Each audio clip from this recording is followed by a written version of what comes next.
That moment when we got the knock on the door from the police, that is the moment that forever divided our lives into the before and the after. Tonight, multiple Sigma Pi frat members are facing charges in the tragic death of Ohio University pledge COLLEEN WIANT. He died after an alleged hazing incident back in 2018, and tonight, his parents in Dublin are sharing what they want to see changed. Good evening, everyone. Thank you for joining us. I'm Colleen Marshall. I'm Mark Taylor. Tonight, prosecutors say 9 people are to blame for the death of the 18-year-old freshman and are facing charges. Now, lab results show that COLLEEN WIANT had several drugs inside his system, all part of that alleged hazing, but the Athens County prosecutor says it was a number of things that contributed to his death and their decision to file charges. This isn't a fraternity issue. This is a societal problem. You know, these kids were involved in illegal drugs, were involved in groupthink and doing things that weren't quite right. You know, Colleen's death actually came from a time in which he wasn't a pledge anymore.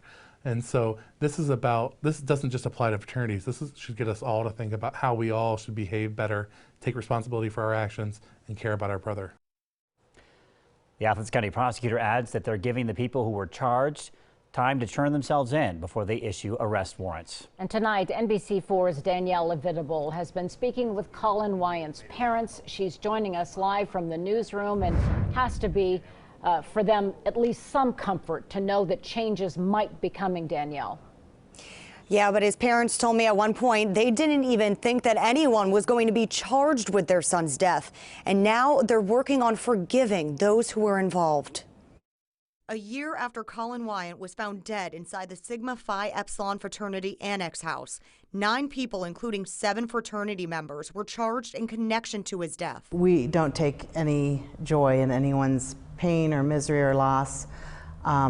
We know that justice must be served, and it will be served. A toxicology report showed that he died of asphyxiation due to nitrous oxide ingestion. His mother tells me she warned her son about hazing. In the summer before he went to college, I actually talked to Colleen extensively about hazing. That's what I can't get over. However, Tuesday's announcement isn't bringing the family closure. I don't think emotionally that's ever going to happen. I mean, we have a big piece of our life missing. Kathleen Wyant tells me even though a year has gone by, it feels like a week. The aftermath has been awful. It has been hell. We're all different.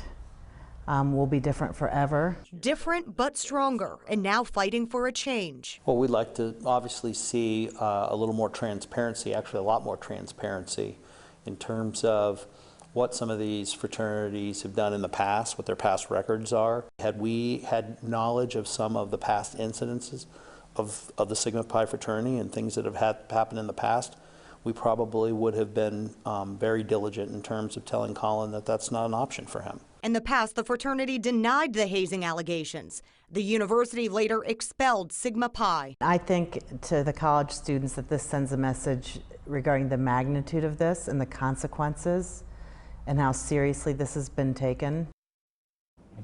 Wyant tells me she now speaks at fraternity conventions and universities, has gone to Capitol Hill to lobby for the End All Hazing Act, and works with local legislation for the Transparency Act. And they plan to continue their work until change is done.